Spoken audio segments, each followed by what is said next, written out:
श्रीगोंदा तालुक्यातील चोराची वाडी येथील दोन सख्खे भाऊ मोलमजुरी करून आपला उदरनिर्वाह चालवतात. या दोन्ही भावांचे विवाह छत्तीसगड येथील दोन मुलींसोबत ठरले होते. हा विवाह जमवण्यासाठी त्यांनी नांदेड येथील एका एजंटची मदत घेतली होती. या विवाहाच्या बदल्यात एजंटला एकूण 5 लाख रुपये देण्याचं ठरलं होतं. ठरलेल्या करारानुसार पीडित कुटुंबानं सुरुवातीला 1 लाख रुपये ऑनलाईन पद्धतीनं एजंटला पाठवले. त्यानंतर 23 मे रोजी अत्यंत साध्या आणि वैदिक पद्धतीनं हा विवाह सोहळा पार पडला.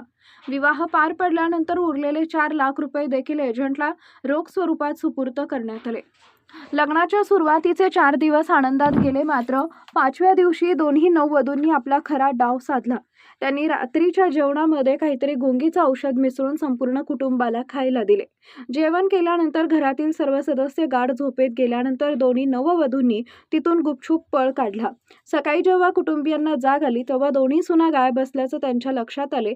तसेच आपली फसवणूक झाल्याची जाणीव त्यांना झाली. या प्रकरणाची सखोल चौकशी करून लवकरच गुन्हा दाखल केला जाईल आणि यामागे असलेल्या टोळीचा पर्दाफाश केला जाईल, अशी माहिती श्रीगोंदा पोलीस ठाण्याचे पोलीस निरीक्षक संजय ठेंगे यांनी दिली आहे.